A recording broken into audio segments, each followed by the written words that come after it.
Welcome to In Focus. Today on In Focus, we'll discuss the issues faced by the Aboriginal community in Canada. According to one chief, many Aboriginal families are living in third world conditions with a lack of access to clean water and decent housing and overcrowded homes. This leads to an alarming rate of suicide amongst First Nations people.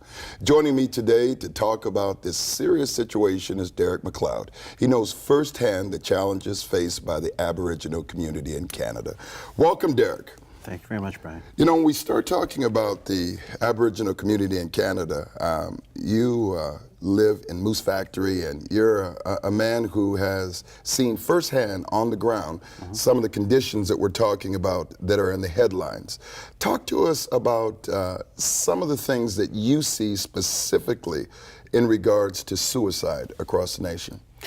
I think a lot of things that are happening with our communities is kind of under the, a lot of it is under the radar, so to speak, because most of the time we're hearing about communities that are front and center, like Pekanjikum and those types of communities where those stories are coming out from those small northern communities.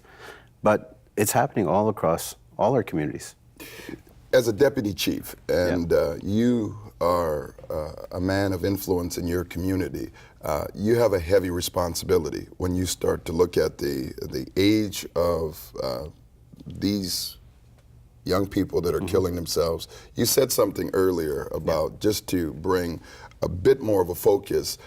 Within 8 months, how many suicides took place? In our community in 2008, we had 13 suicides take place, all by hanging. But we had, I think, close to 100 attempts during that period of time within that 8-month span. You know, that's alarming. We hear about Pekanjikum, and we hear about what's taking place in one community. Yeah. But this isn't just an isolated situation. No. This is happening across the country as well. What are some of the root causes of that? A lot of the causes, for me, myself personally, and this is something I feel that it's spiritually rooted. And I truly believe that it is spiritually rooted. My own personal opinion was that I was attacked spiritually by something that I felt was demonic in nature. It was dark, and it wrapped itself around me. This was right before a rash of suicides that took place in your community in the Moose Factory. It was. Tell us about that. It was 2008. It was August 2008. And for about 4 weeks during that period of time, I was under attack. And it was like a blanket. When you put your jacket on, you could feel that jacket around you. And it was like a blanket being wrapped around me. And for 4 weeks, every day, almost every hour, I was seeing a noose being put, how to tie it, where to tie it, and wanting me to hang myself. And for 4 weeks, I cried out to the Lord. And that was the only place that I could run to.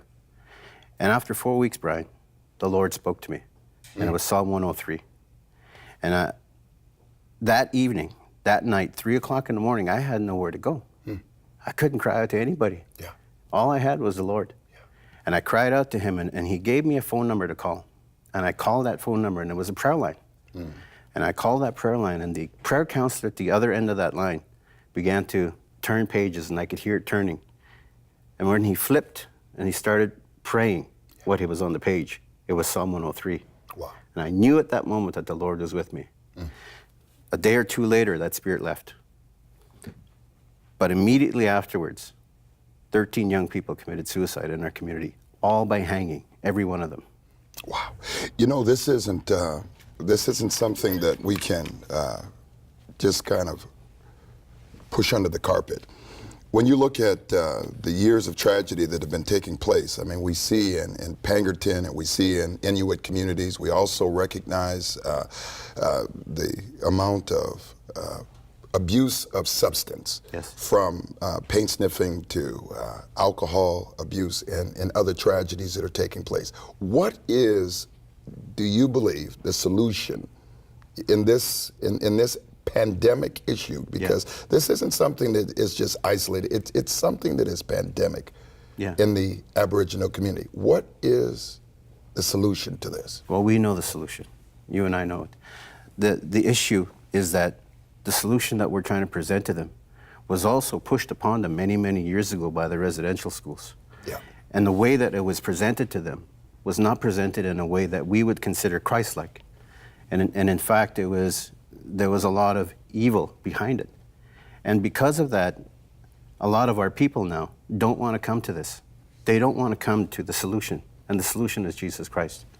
He was the only solution I had during the time that I was going through what I was going through. And Jesus is the only answer, really. There is none, no other way. I mean, we can institute programs, we can institute other things that might help, but really, at the end of the day, the answer is Jesus. Amen.